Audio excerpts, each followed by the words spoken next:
தற்போது கிடைத்த அண்மைச் செய்தி. வங்கதேச முன்னாள் பிரதமர் ஷேக் ஹசீனாவிற்கு மரண உறுத்தல் விதிக்கப்பட்டிருக்கிறது.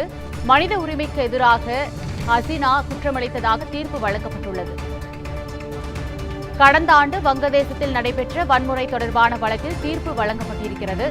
தற்போது கிடைத்த அண்மைச் செய்தியை பார்த்து வருகிறோம். வங்கதேச முன்னாள் பிரதமர் ஷேக் ஹசீனாவிற்கு மரண உறுத்தல் விதித்தது டாக்கா நீதிமன்றம். வங்கதேச முன்னாள் பிரதமர் ஷேக் ஹசீனாவிற்கு மரண உறுத்தல் விதிக்கப்பட்டிருக்கிறது. மனித உரிமைக்கு எதிராக ஹசீனா குற்றமளித்ததாக தீர்ப்பு வழங்கப்பட்டிருக்கிறது. கடந்த ஆண்டு நடைபெற்ற வன்முறையின் போது 1400 பேர் உயிரிழந்தனர், 22,000 பேர் காயமடைந்தனர். தற்போது கிடைத்த அண்மைச் செய்தியை பார்த்து வருகிறோம். வங்கதேச முன்னாள் பிரதமர் ஷேக் ஹசீனாவிற்கு மரண உறுத்தல் விதித்தது டாக்கா நீதிமன்றம். மனித உரிமைக்கு எதிராக ஹசீனா குற்றமளித்ததாக தீர்ப்பு வழங்கப்பட்டிருக்கிறது. வங்கதேச முன்னாள் பிரதமர் ஷேக் ஹசீனா மீதான 3 குற்றச்சாட்டுகளும் நிரூபிக்கப்பட்டுள்ளதால் உறுத்தல் விதிக்கப்பட்டிருக்கிறது.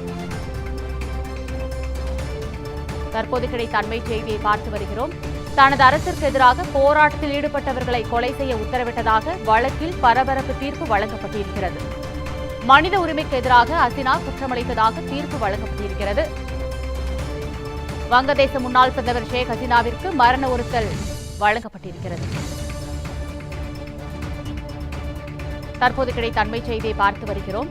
வங்கதேச முன்னாள் பிரதமர் ஷேக் ஹசீனாவிற்கு மரண உறுத்தல் விதித்தது டாக்கா நீதிமன்றம். கடந்த ஆண்டு நடைபெற்ற வன்முறையின் போது 1400 பேர் உயிரிழந்த நிலையில் 22,000 பேர் காயமடைந்தனர்.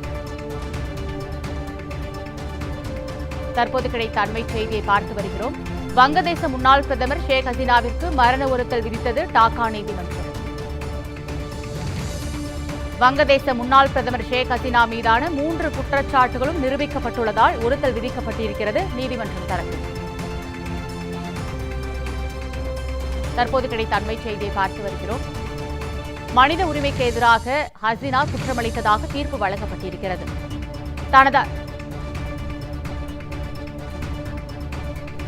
தனது அரசிற்கு எதிராக போராட்டத்தில் ஈடுபட்டவர்களை கொலை செய்ய உத்தரவிட்டதாகவும் வழக்கில் பரபரப்பு தீர்ப்பு வழங்கப்பட்டிருக்கிறது.